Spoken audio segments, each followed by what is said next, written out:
Hey guys, it's Melanie and I'm back with another home DIY. This one is definitely one of my favorites. Just anything to do with crates.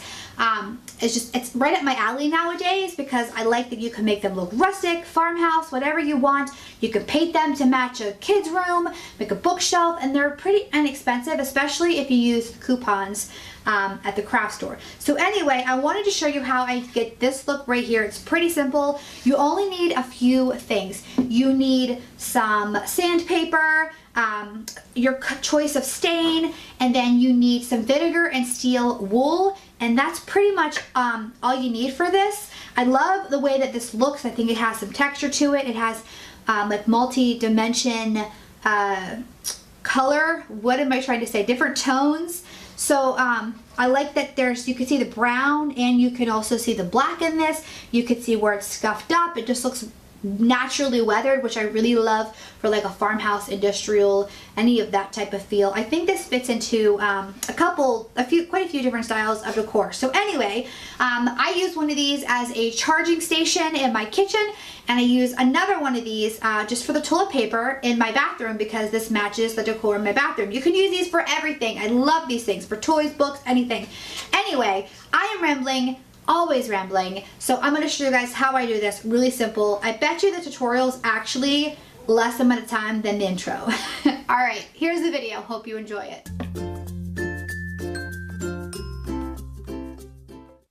So here's an up-close look. I love the texture. I love the dimension. I love it. The first thing you want to do is sand it with the darkest color. I know that this is not the crate. I forgot to film that part, so this is just me doing another project. I'll link it below if you want to see it. But anyway, it's just me staining because I want to show you a couple things. The first thing is make sure you go with the grain.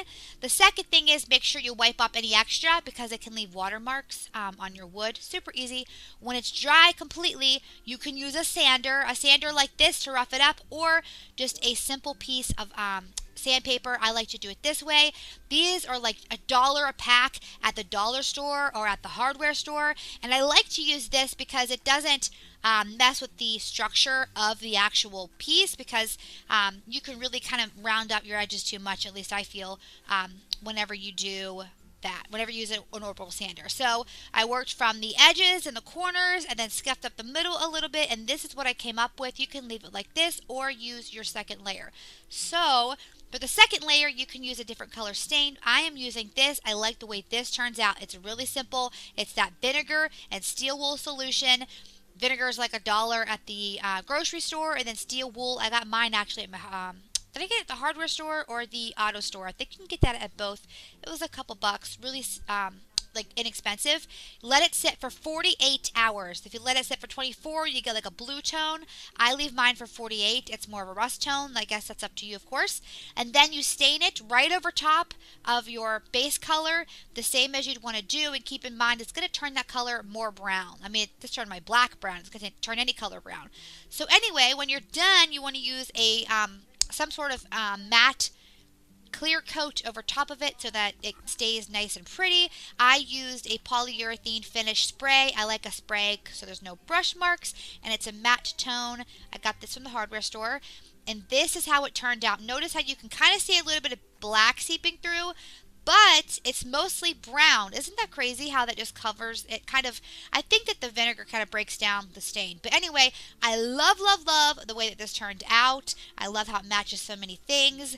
I think this matches so many different decors. But that is it. If you're interested, please stay and subscribe. I do DIYs every single week. I will leave the playlist below.